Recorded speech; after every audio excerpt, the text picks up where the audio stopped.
Vous informer notre devoir, mesdames et messieurs, bienvenue à cette session des nouvelles.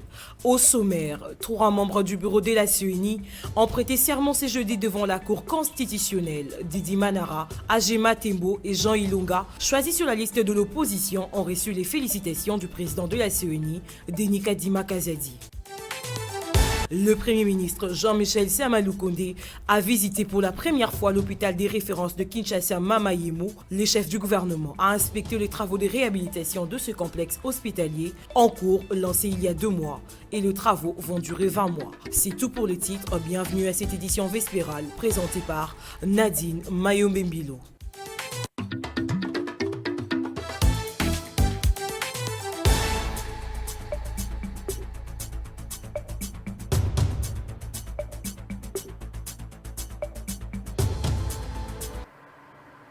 Très heureuse de vous parler de l'actualité de ce jeudi 13 janvier 2022. Très chers téléspectateurs, bienvenue dans cette grande édition du journal que nous ouvrons avec cette nouvelle de la Commission électorale nationale indépendante. Après leur entérinement par l'Assemblée nationale, les 3 délégués de l'opposition, à savoir Didi Manara, Agé Matembo et Jean Tokole, ont prêté serment ce jeudi devant le haut magistrat de la Cour constitutionnelle. Ces derniers ont pris l'engagement de travailler avec loyauté. Juste après, une cérémonie de présentation en leur honneur a été organisée au siège de la Commission électorale nationale indépendante. Commentaires et images.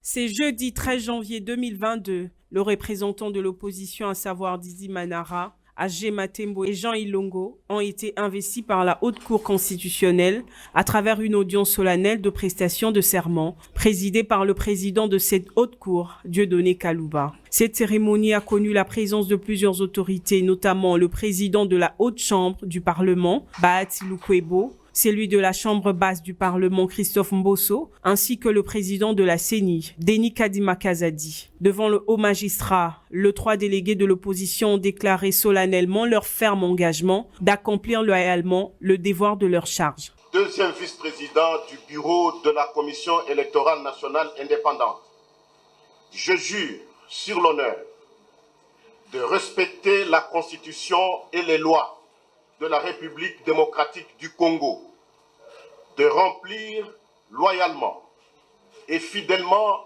les fonctions des membres de la Commission électorale nationale indépendante. Je prends l'engagement solennel de n'exercer aucune activité susceptible de nuire à l'indépendance, à la neutralité, à la transparence et à l'impartialité de la Commission électorale nationale indépendante, de garder le secret des délibérations et du vote, même après la cessation de mes fonctions, de ne briguer aucun mandat électif aux échéances en cours, même si je ne fais plus partie de la Commission électorale nationale indépendante. Aussitôt terminés, ils se sont dirigés au siège national de la centrale électorale où une cérémonie de présentation en leur honneur a été organisée dans la salle Abbé Apollinaire Malou en présence du président de cette institution d'appui à la démocratie et de tout le membre. Dans son mot de circonstance, Denis Kadima a souhaité la bienvenue aux nouveaux promis venus rejoindre l'équipe. Sachez que Didi Manara est le 2e vice-président de la CENI, Agema Tembo est questeur, et Jean Ilongo est membre de la plénière. Le bureau de la CENI affiche complet. L'heure est maintenant à chaque partie prenante de bien jouer son rôle pour les élections tant attendues par tous. Le chef de l'État, Félix Antoine Tshisekedi Tshilombo, à la veille de festivités, entamé sa première tournée dans l'espace Kasaï dans le but de s'imprégner de la réalité socio-économique et la détermination à voir clair dans les fonds alloués aux travaux du projet Tchilegelou. Revenant sur la petite phrase du chef de l'État, Mboka Ekoufi, maître Didier Kondopania, cadre de l'UDPS et natif du Grand Kasaï, pense que le chef de l'État ne peut pas faire en 3 ans ce que les anciens dirigeants ont détruit en plusieurs décennies. Maître Didier Kondopania est au micro de Grace Kenyero et Mohamed Fazil. S'il avait pris cela dans le sens que les Kassaïens sont plus frères à lui plus sœur à lui que les Congolais d'autres provinces. Mais Félix Tshisekedi, chef de l'État, il a prêté son serment depuis le 24 janvier 2019. Devait-il attendre 3 ans pour aller au Kasaï? J'ai dit non. Puisque dans la première année, il était au Congo central. Il était sur une partie de l'Équateur. Il était dans la province orientale. Il était au Katanga, il était dans le sud de Nord Kivu. Pourquoi il ne s'était pas rendu au Kasaï? Félix Tshisekedi, dans son discours fétiche de prestation de serment, il avait dit qu'il n'était pas le président des Kasaïens, des Udépéciens, qu'il était le président de tous les Congolais sans aucune exception. Et il est sur cette lancée-là, il n'a pas changé. Donc, ceux qui estiment aujourd'hui 61 ans, est-ce que le colon belge, quand il quittait, est-ce qu'il avait laissé des lois en Bushman? Joseph Kasavubu, 5 ans au pouvoir, est-ce qu'il a donné des lots d'électricité en Bushman? Joseph Mobutu, 32 ans au pouvoir, a-t-il donné des lots d'électricité en Bushman, au Kasaï? Mouzé Laurent Kabila, 3 ans au pouvoir, l'a-t-il fait? Joseph Kabila, 18 ans, l'a-t-il fait? Et vous demandez à Félix de faire en 3 ans ce que tout le monde n'a pas pu faire en 58 ans. Ça, c'est de la méchanceté, madame. Dans la nuit du mercredi au jeudi 13 janvier, la situation est restée tendue autour de la résidence du président ad intérim de l'UDPS, Jean-Marc Akabunza Limete, à Kingabwa. En effet, la maison du vice-président de l'Assemblée nationale a été prise d'assaut par des éléments présentés comme garde républicaine. Les militants et cadres de l'UDPS sollicitent que les auteurs de ces actes soient poursuivis par la justice après une visite dans sa famille. Regardez. Ici, nous sommes au domicile de Jean-Marc Akabunza Limete Kingabwa. Cette maison a été le théâtre d'un vandalisme outrancier, un fait d'une unité de la garde républicaine venue se venger. La parcelle remplit ce jeudi des militantes et militants, cadres et membres du parti de l'Union pour la démocratie et le progrès social UDPS, venus compatir avec leur leader après le désastre du mercredi soir. La première personne rencontrée dans la parcelle, Laurent Batumona, déclare que ce sont des actes inacceptables. D'abord, le président IDPS et puis premier vice-président de l'Assemblée nationale. Ndakunaye va pouvoir n'importe comment. C'est une violation de domicile. Ce sont des infractions constitutionnelles. Il faudra qu'on puisse retrouver ces gens qui ont posé ces actes. Il ne faut pas la sanctionner. Nous sommes dans un état de droit. Maître Richard, cadre de l'UDPS, veut que la lumière soit faite dans cette affaire. D'emblée, il faut condamner ces actes de barbarie qui ne sont pas dignes d'être posés dans un régime d'un état de droit. C'est la première des choses. Nous condamnons ces actes avec la dernière énergie parce que c'est de la barbarie, comme vous-même vous l'avez appelé. Personne au monde ne peut accepter ces actes de barbarie commis à la résidence, non seulement du président AI de l'UDPS, mais aussi du premier vice-président de l'Assemblée nationale. Un militant de l'UDPS qui a vécu le fait demande que les auteurs de ces actes répondent de leur forfait. Dans la vidéo, il y avait Jean-Marc Akabunza. Et du coup, ils sont venus chez lui faire quoi? Lui tuer, lui mettre à terre, lui tabasser, lui ridiculiser ou faire quoi? C'est n'importe quoi. La République nous appartient à nous tous. Il faut que la loi soit respectée. Il faut que tous ces gens qui font des bourraras et tout, qui savent qu'après 20 ans, il n'y aura pas Jean-Marc Akabunza à l'Assemblée nationale. Après 30 ans, il n'y aura pas 50 ans, 100 ans, il n'y aura pas Jean-Marc Akabunza à l'Assemblée nationale. Mais il y aura un vice-président. Il y aura encore un président de l'Assemblée nationale. Alors ces gens doivent être respectés. Les informations recoupées sur place rapportent que c'est à 21 h que les éléments de la garde républicaine ont fait incursion au domicile de Jean-Marc Akabunza. Sur leur passage, ces hommes en uniforme de l'unité présidentielle ont saccagé et vandalisé tous les meubles de la maison, principalement au salon. Dans le même chapitre, Maître Donald Kabachele, avocat et cadre à l'UDPS, exprime sa compassion à l'égard du premier vice-président de l'Assemblée nationale qui a été touché par cet événement malheureux. Il fustige et condamne la prise d'assaut de sa résidence par la garde républicaine. Il est au micro de Grace Kenyero et Mohamed Fazil. Nulle part, il n'est reconnu à la garde républicaine le pouvoir de s'inviter dans une résidence privée, de violer les domiciles, de vandaliser, de saccager et de mettre à sac toute une maison. C'est l'atteinte aux droits garantis aux particuliers. Et on se pose des questions. Quand ces gardes sont arrivés, c'est qu'ils avaient un ordre. Mais qui pouvait leur donner cet ordre si ce n'est leur chef?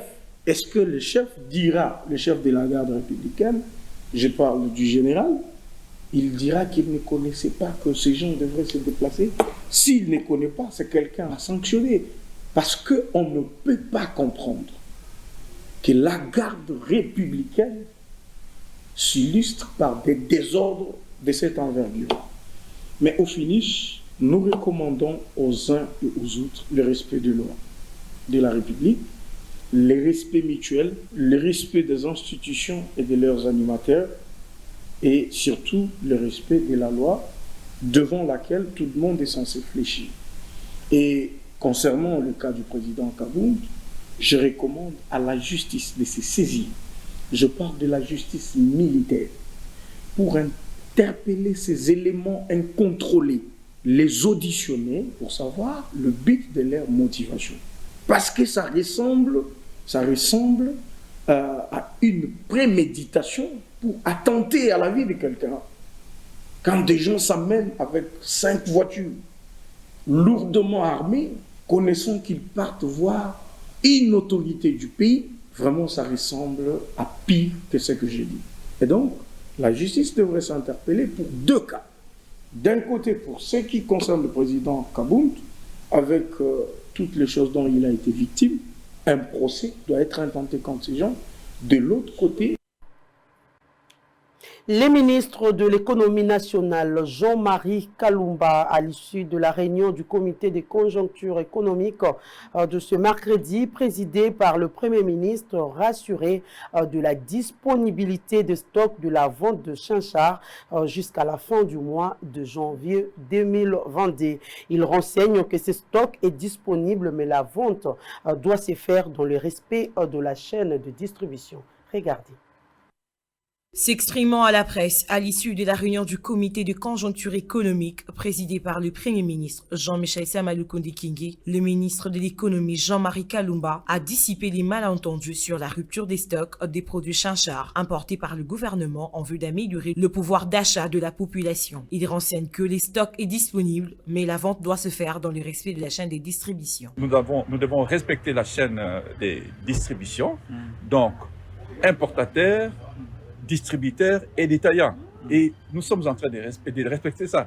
Ce n'est pas au gouvernement d'aller déposer la marchandise au niveau des détaillants. Donc, il y a une chaîne de distribution que nous devons respecter et c'est ce que nous sommes en train de faire. En ce qui concerne la nécessité pour le gouvernement de s'y procurer de ses propres bateaux de pêche afin de garantir l'autosuffisance dans ces secteurs, le ministre de l'économie révèle que cela reste la finalité pour le gouvernement, même s'il y a des préalables à remplir avant de procéder à cette démarche. L'objectif du gouvernement Samalukonde est de stabiliser les marchés intérieurs. Nous avons opté pour la diversification de l'économie et nous devons atteindre cet objectif-là.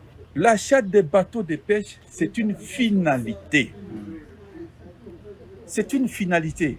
C'est tout un processus. Donc, il faut une étude planifiée, organisée pour que nous puissions atteindre des résultats. Il ne faut pas faire des choses en précipitation. Mais maintenant, là, quel était l'objectif du gouvernement? L'objectif du gouvernement, c'était de stabiliser le marché intérieur. Le ministre de l'économie a constaté qu'il y avait exagération des prix sur les marchés et il fallait réguler. Signalons que, pour la vente des Chinchards importés par le gouvernement, le ministre de l'économie Jean-Marie Kalumba rassure de la disponibilité des stocks jusqu'à la fin du mois de janvier 2022. Vous l'avez certainement suivi au sommaire de cette grande édition du journal que le Premier ministre Jean-Michel Sama est descendu après la pluie qui s'est abattue ce jeudi de la matinée pour se rendre compte de l'évolution de travaux de réhabilitation de l'hôpital général de référence ex-Mamaemo, qui est une grande formation hospitalière à caractère social de la ville-province de Kinshasa. Lancé depuis 2 mois et demi, ces travaux de réhabilitation de l'hôpital général de référence de Kinshasa vont être exécutés pendant 20 mois. Témoin de l'événement, Ordinola Somobala et Platini Louvoile. C'est une visite d'inspection du Premier ministre Jean-Michel Sama Lukonde Kenge, accompagné du ministre de la Santé publique, Hygiène et Prévention, le docteur Jean-Jacques Mbongani, et des services Véronique Kilumba, ainsi que du médecin directeur général, au chantier aux installations de l'hôpital général ex-Mamaemo. Objectif, s'enquérir de l'évolution des travaux auprès de l'ingénieur en charge de la réalisation de ces projets qui est à sa première phase. Le numéro 1 de Warriors a pris la direction des différents pavillons et bâtiments qui sont pour la plupart vétustes et datent de l'époque coloniale. Pour le Premier ministre Jean-Michel Sama Lukonde Kenge, la construction et la réhabilitation de cet hôpital, qui est l'un des plus grands hôpitaux de référence de la RDC, s'inscrit dans le cadre de la vision du chef de l'État sur la couverture santé universelle. En droite ligne avec le slogan « Le peuple d'abord », Son Excellence, Monsieur le Président de la République, Félix-Antoine Tshisekedi, qui a ce souci par rapport à la couverture santé universelle, de revoir les grands patrimoines être réhabilités. En outre, Sama Lukonde a salué la première phase de ces travaux qui évoluent bien et espère voir ces projets arriver à son terme. Et ici, des travaux ont commencé pour réhabiliter l'hôpital Mamaemo, qui est l'un des plus grands hôpitaux de référence ici en République démocratique du Congo. Nous sommes heureux de voir que la première phase a bien débuté depuis 2 mois et demi et que comme c'est un projet sur 20 mois, on devrait très vite voir les bâtiments monter et avoir dans les temps, d'après les maîtres d'ouvrage, les explications qui nous ont été données, le bâtiment érigé et fonctionnel dans ce laps de 20 mois qu'on a donné. Un des médecins de l'hôpital général de référence ex-Mamaemo, le docteur Jonathan Veilly, a salué ces projets qui, selon lui, vient donner une autre image de ex-Mamaemo. Dans 2 mois, 3 mois, revenez, ça va pousser. Le souhait est déjà là, ça va continuer. Nous sommes sûrs que ça va continuer. Et d'ici, j'imagine, 24 mois, nous aurons nos premiers malades. Et signalons que le projet de la réhabilitation et de la construction de nouveaux bâtiments de l'hôpital général de référence ex-Mamaemo va durer 20 mois et va faciliter la matérialisation du projet du chef de l'État sur la couverture santé universelle. Un mot en sport, libre de tout contrat depuis son départ de Beijing fin 2021. L'international congolais Cédric Bakambu s'est engagé officiellement ce jeudi 13 janvier avec l'Olympique Marseille. L'Olympique Marseille a annoncé cette nouvelle sur sa page Facebook. D'après nos informations, les 2 parties sont tombées d'accord sur un contrat de 2 ans et demi. Cédric Bakambu signe son retour en France après son départ du FC Sochaux pour Bursaspor en 2014, avant d'exploser un peu plus tard à Villarreal. C'est lui qu'on appelle affectueusement Bakagoal, a joué de 2010 à 2014 sous les couleurs des Sochaux. Il a inscrit 21 buts en 107 matchs disputés. Nous allons prendre un communiqué nécrologique avant de clore complètement cette édition du journal. Les familles Makunga, Foba Ngwala, Mwanda Foba Roy, Umbatito, Papi Lubota Changu et la grande famille de Kisama, leurs enfants, neveux, nièces, beaux-fils, belles-filles, petits-enfants et arrière-petits-enfants ont la profonde douleur d'annoncer aux membres de barreau de Kinshasa et de Matadi, aux anciens élèves de Mbata Kiela, du collège de Lukula et de Mbanzaboma, aux anciens étudiants de l'université Louvanium, ainsi qu'aux ressortissants de Kisama, de Tchela, des Mayumbe et aux résidents de Boma, Matadi, Kinshasa, de l'Europe et des États-Unis, les décès de Maître Clément Makunga Kondé, avocat au barreau du Congo central, survenu le samedi 9 janvier 2022 vers 20h au centre hospitalier Monkole de Mongafula, Kinshasa, des suites d'une longue maladie. En attendant les rapatriements de sa dépouille mortelle à Kisama, dans le territoire de Tchela, dans les Mayumbe, le deuil se tient au numéro 161 avenue Ngouma, dans la commune d'Ungalema, référence au Palais de Marbre. Les programmes des obsèques du défunt se présentent de la manière suivante. Vendredi 14 janvier 2022, 12h30 à 15h30, recueillement à la morgue de l'hôpital du Cinquantenaire. 17h juste à 21h juste, messe d'action de grâce, lieu 61 avenue Ngouma, référence Palais de Marbre, quartier Macampagne, commune d'Ungalema. Samedi 15 janvier 2022, 5h juste, départ de la délégation pour Matadi. 15h juste, audience solennelle à la cour d'appel de Matadi. 17h juste, départ de la délégation pour Boma. 18h30, arrivée à Boma et dépôt de la dépouille à la morgue de la fondation Foba Adrien. 19h30, messe à la paroisse Christ-Roi et 21h30, veillée mortuaire en la salle paroissiale Christ-Roi. Dimanche 16 janvier 2022, 9h30, départ pour Kisama et levée de la dépouille de la morgue. 15h30, arrivée à Tchela et dépôt de la dépouille à la morgue. 16h juste, départ de la délégation pour Kisama. 18h juste, messe à la paroisse Saint-Pierre. 20h juste, veillée mortuaire.